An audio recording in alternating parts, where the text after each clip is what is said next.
আকাশবাণী কলকাতা। সমীক্ষা শিরোনাম ভারতীয় নাগরিক সুরক্ষা সংহিতা ২০২৩। লিখেছেন জয়ন্ত ঘোষ।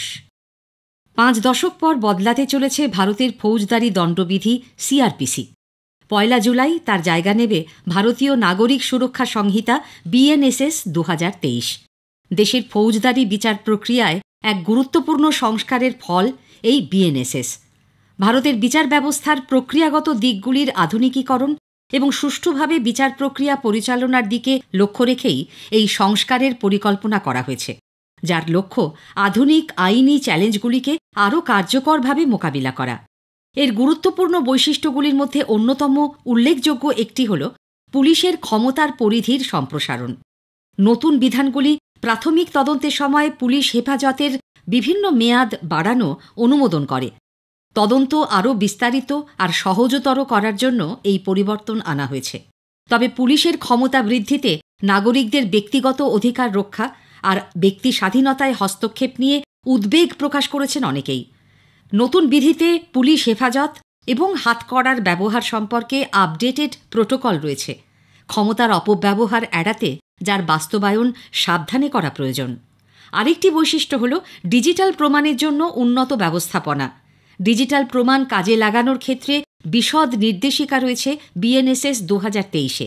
এতে সাইবার অপরাধ এবং আধুনিক আইনি প্রক্রিয়ায় ডিজিটাল ফুটপ্রিন্টের ক্রমবর্ধমান প্রাসঙ্গিকতা প্রতিফলিত হয়েছে। ডিজিটাল প্রমাণ সংগ্রহ, সংরক্ষণ আর তার হেফাজতের ব্যবস্থা সম্পর্কিত প্রোটোকলগুলি নির্দিষ্ট করা হয়েছে বিএনএসএস ২০২৩-এ, যাতে এর অখণ্ডতা এবং আদালতে এর গ্রহণযোগ্যতা বজায় থাকে। নতুন আইনে প্রমাণ গ্রহণের প্রক্রিয়া সহজতর করা হয়েছে। এতে নির্দিষ্ট শর্তাবলীর অধীনে শ্রবণের মাধ্যমে যে প্রমাণ পাওয়া যাবে তার গ্রহণযোগ্যতাও আপডেট করা হয়েছে।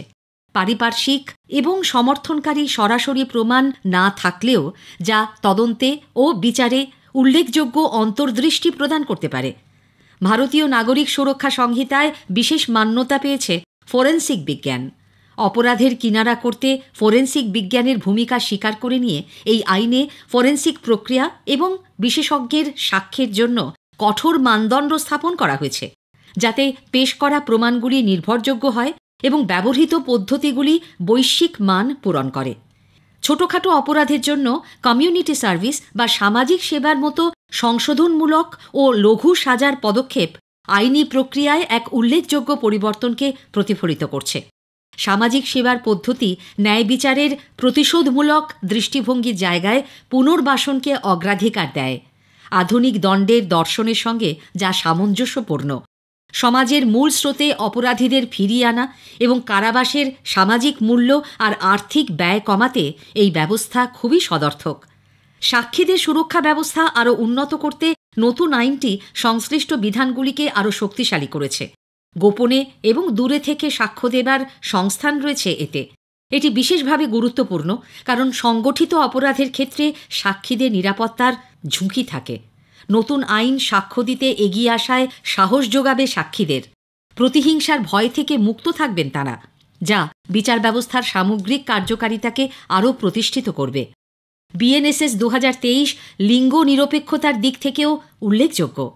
আইনটি লিঙ্গের ভিত্তিতে বৈষম্য না করে সমস্ত নাগরিককে সমান সুরক্ষা প্রদান নিশ্চিত করে। সংগঠিত অপরাধ ও সন্ত্রাসবাদের দিকে নজর রেখে আইনটিতে কঠোর ব্যবস্থার সংস্থান রয়েছে, যা সংগঠিত অপরাধ ও সন্ত্রাসবাদের আধুনিক চ্যালেঞ্জগুলির মোকাবিলা এবং গুরুতর বিপদের বিরুদ্ধে লড়াইয়ের বৈশ্বিক মানের সঙ্গে সামঞ্জস্যপূর্ণ। ব্যক্তি স্বাধীনতা ও আইনি পদক্ষেপের মধ্যে ভারসাম্য রক্ষার চেষ্টা করা হয়েছে এতে।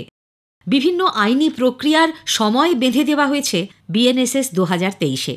ফৌজদারি ব্যবস্থায় এইসব পরিবর্তনের লক্ষ্য হল যেসব ক্ষেত্রে প্রযুক্তি গুরুত্বপূর্ণ ভূমিকা পালন করে সেই সব ক্ষেত্রে রায়ের যথার্থতা এবং ন্যায় বিচার সুনিশ্চিত করা।